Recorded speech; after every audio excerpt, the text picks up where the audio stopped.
Well, everybody, I'm about to go into the most woke museum in all of Spain. The cathedral was pretty close because it had St. James the Moor Slayer, which is badass, but this is going to probably be even more woke. The original kebab removers, well, just the original removers in general. If you're wondering what the Inquisition stands for in Spanish, it means those who did nothing wrong. So let's take a look inside.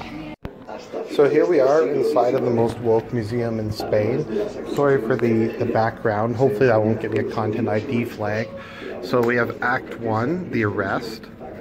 This is when, and it's kind of funny as they say here, the arrest, this act was previously organized in a complicit and stealthy way. It's going to say in a minute, a lot of the accusations came from greed, gossip, envy, special interests, and many other hidden desires. So basically, if you wanted something from a neighbor or someone pissed you off, you'd go to the Inquisition and be like, this guy's totally a heretic. He's totally a heretic. I did nothing wrong. Arrest this guy.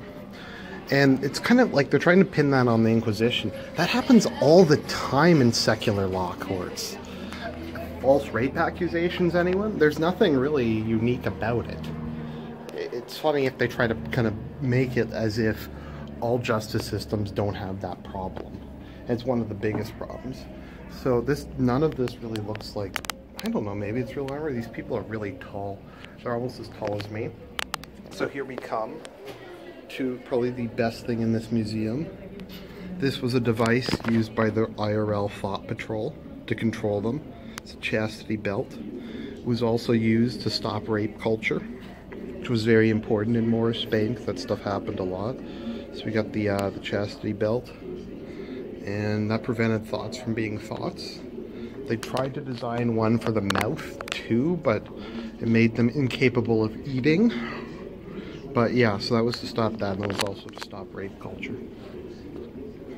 Okay, release me, gentlemen. Tell me what I have to say. I do not know what I did. Oh Lord, have mercy on me, a sinner. They gave one more turn to the rope, and she said, please loosen up a bit so I can remember, okay.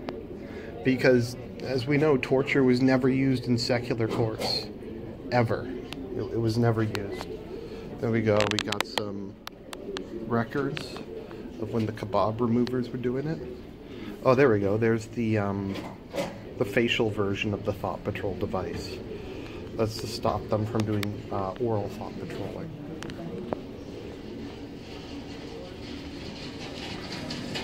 Christian raids in the Nazari Kingdom. Let's see here. Yeah, man, okay, anyways. So here we go. We got some more base devices. Now it's important to keep in mind when we're talking about the Spanish Inquisition, the actual number of people who died. And I think that's important to keep in mind, because if you're a modern left-wing academic, and I use that term loosely, or you're Varg, this idea came about that the Inquisition killed like 30 to 60 million people. That they somehow killed more than the population of Europe, or at least more than the population of Spain. I forget what the actual population of Europe was. But they killed something like, I don't know, 4,000 people over a period of 350 years, or about a person a month, as one study I looked at was. Let's compare that. I don't even know how many people secular courts killed. But some of the crimes people were brought before the Inquisition for, other than heresy, were corrupt priests, priests who had committed rape, priests who had committed pedophilia, pedophiles, rapists, all that kind of thing. So it's kind of funny the people who both attack it and complain about the whole sex abuse scandal, because if we still had the Inquisition, that wouldn't have happened. They probably would have found those people, investigated it, defrocked them, and hopefully put them in prison. But for some reason that's considered bad, I guess. Also, the church never executed anyone. They handed them over to secular governments. And I mean, like, part of the thing is, once again, all these things are done by secular governments. I forget when it was that they abolished torture. It was like the 19th century or something. It took a really long time, and a lot of states still use it. But the torture was a lot less. Was that even from the Inquisition era? That's a guillotine. Wasn't that invented during the French Revolution? I don't know, I guess. Let's see here. Heretic's Fork. Let's see here. But, yeah, so you had stuff like that. Like I said, they only killed like 4,000 people. From my understanding, what people would occasionally do is they would blaspheme when they were on secular trial because the courts were a lot less harsh than the secular ones were.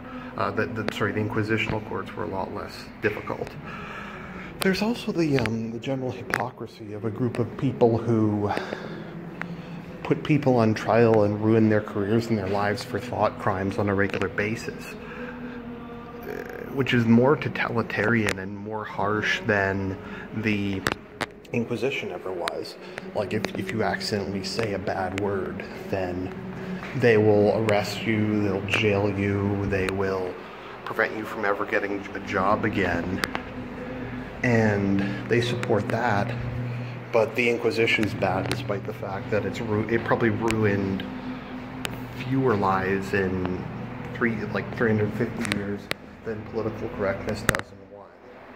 And people go, well, Argent, they didn't kill the people.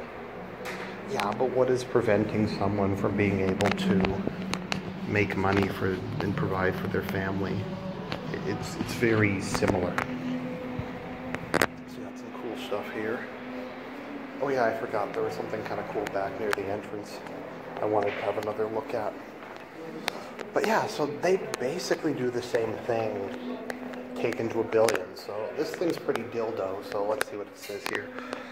These devices, which existed in a vast profusion of fantastical and sometimes downright architectural styles, were used to punish those by their words had transgressed against prevailing conventions.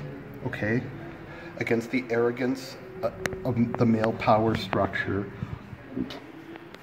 Did George Soros write this? Or against the state of things in general? Okay, where did they do something wrong there? That sounds good to me. The overwhelming majority of victims were always women. I don't believe that for a second. That just sounds like something they made up. Let the women be silent in church because in Islam women are so involved. Many pranks. Okay, so let's see here. So in other words, they just did the thought control. So I don't believe that for a second. It's in general, if you look at the history of torture and executions, traditionally it's like 90% males. Because women generally don't commit violent crimes because their hormones and body structure just doesn't work that way. So let's see here. We got some more of this stuff. The bishop's kite. Let's see here. My understanding was they weren't allowed to draw blood. I don't know. A lot of this just looks like secular torture devices. Also, there's this idea that this was the only political police force in history, or the idea that not having some sort of political police force is the norm, because it is the norm. Everybody's had one. Literally, going back to Roman times, you had secret agents, spies, informers, people who look out for, I'm assuming that means no flash, I don't want to be a Chinese tourist, people who looked out for disloyalty, for propaganda against the state, for ideological issues. That's something every society has had. We have these today. I mean, if you're going to object to that, then we shouldn't have anybody investigating Islamists or any other form of terrorist. What was shutting down the KKK if not some form of political policing? I don't know, it's just kind of something normal that every society in human history has done, but